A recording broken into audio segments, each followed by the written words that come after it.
یہ کہانی پاکستان کے ایک چھوٹے سے گاؤں کی ہے جو بڑے شہروں سے دور ایک پہاڑی علاقے میں واقع ہے۔ گاؤں کے باہر ایک پرانا بس اسٹاپ تھا جو عرصہ دراز سے خالی پڑا ہوا تھا۔ اس بس اسٹاپ کے بارے میں گاؤں والوں میں بہت سی باتیں مشہور تھیں۔ کہا جاتا تھا کہ یہ بس اسٹاپ آسیب زدہ ہے اور یہاں رات کے وقت کوئی بھی نہیں جاتا۔ کہانی کا آغاز ایک سردیوں کی رات سے ہوتا ہے۔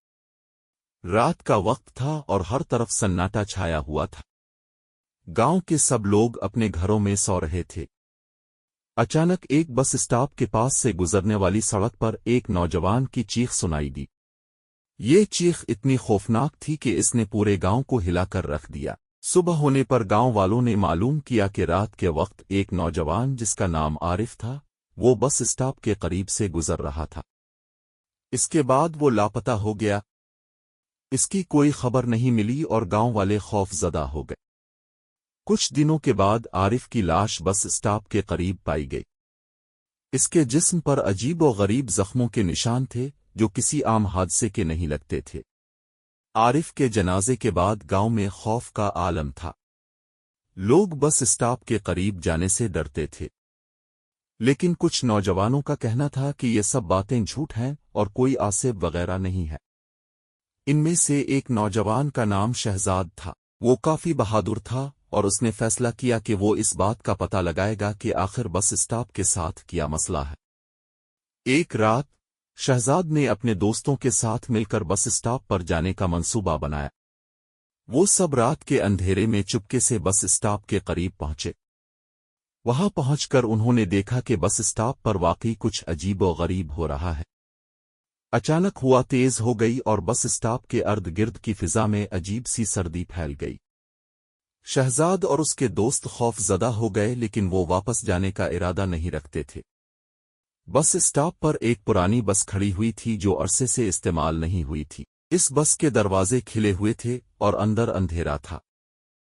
شہزاد نے فیصلہ کیا کہ وہ بس کے اندر جا کر دیکھے گا کہ اندر کیا ہے۔ اس کے دوستوں نے اسے روکا لیکن وہ باز نہیں آئے۔ جب شہزاد بس کے اندر داخل ہوا تو اسے عجیب سی بو محسوس ہوئی۔ بس کے اندر ہر طرف گرد و غبار تھا اور سیٹیں بوسیدہ ہو چکی تھیں۔ اچانک اسے ایک سیٹ کے نیچے سے کچھ حرکت محسوس ہوئی۔ اس نے جھک کر دیکھا تو وہاں ایک بلی تھی جو خوف زدہ ہو کر وہاں سے بھاگ گئی۔ شہزاد نے اپنے دوستوں کو اشارہ کیا کہ وہ بھی بس کے اندر آ جائیں۔ سب نے ہمت جمع کی اور بس کے اندر داخل ہو گئے، لیکن جیسے ہی وہ بس کے اندر آئے بس کا دروازہ خود بخود بند ہو گیا اور بس کے اندر کی لائٹیں جل گئیں۔ شہزاد اور اس کے دوست خوف زدہ ہو گئے اور انہوں نے دروازہ کھولنے کی کوشش کی لیکن وہ نہیں کھلا۔ اچانک بس کا انجن خود بخود چلنے لگا اور بس حرکت کرنے لگی۔ سب دوست چیخنے لگے لیکن بس رکنے کا نام نہیں لے رہی تھی۔ بس کے اندر کا ماحول انتہائی خوفناک ہو گیا تھا۔ بس کی کھڑکیوں سے باہر کا منظر دھندلا ہو رہا تھا اور ایسا لگ رہا تھا جیسے بس کسی اور دنیا کی طرف جا رہی ہو۔ بس کے اندر ایک عجیب سی آواز سنائی دینے لگی۔ ایسا لگ رہا تھا جیسے کوئی کسی زبان میں کچھ بول رہا ہو، لیکن وہ زبان کسی کو سمجھ نہیں آ رہی تھی۔ شہزاد نے ہمت کر کے آواز کی سمت میں چلنا شروع کیا۔ اس کے دوست اس کے پیچھے پیچھے چلنے لگے۔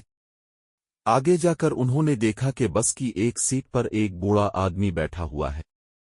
اس کے چہرے پر ایک عجیب سی مسکراہٹ تھی اور اس کی آنکھوں میں ایک عجیب سی چمک تھی۔ اس نے شہزاد کو دیکھا اور کہا، تم لوگ یہاں کیا کر رہے ہو؟ یہ بس تمہارے لیے نہیں ہے۔ شہزاد نے کانپتے ہوئے کہا، ہم صرف یہاں کا راز جاننا چاہتے ہیں۔ ہم نے سنا تھا کہ یہ بس اسٹاپ آسیب زدہ ہے۔ بوڑھے آدمی نے ہنس کر کہا، یہ بس اسٹاپ آسیب زدہ نہیں ہے بلکہ یہ بس خود آسیب زدہ ہے۔ یہ بس کسی بھی مسافر کو اپنی منزل تک نہیں پہنچنے دیتی۔ جو بھی اس بس میں سوار ہوتا ہے وہ کبھی واپس نہیں آتا۔ شہزاد اور اس کے دوست خوف زدہ ہو گئے۔ انہوں نے بوڑھے آدمی سے پوچھا کہ کیا وہ بھی اسی بس کا مسافر تھا۔ بوڑھے آدمی نے سر ہلایا اور کہا، ہاں، میں بھی اس بس کا مسافر تھا، لیکن اب میں اس بس کا حصہ بن چکا ہوں۔ اب تم لوگ بھی یہاں سے نہیں جا سکتے۔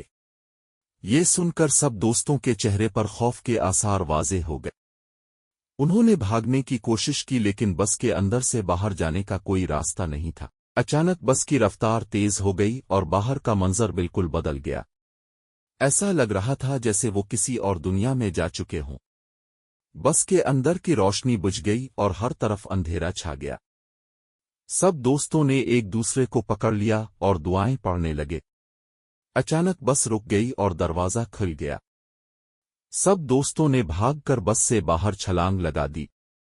جب وہ باہر نکلے تو انہوں نے دیکھا کہ وہ اسی بس اسٹاپ پر کھڑے ہیں جہاں سے وہ روانہ ہوئے تھے، لیکن بس کہیں نظر نہیں آ رہی تھی۔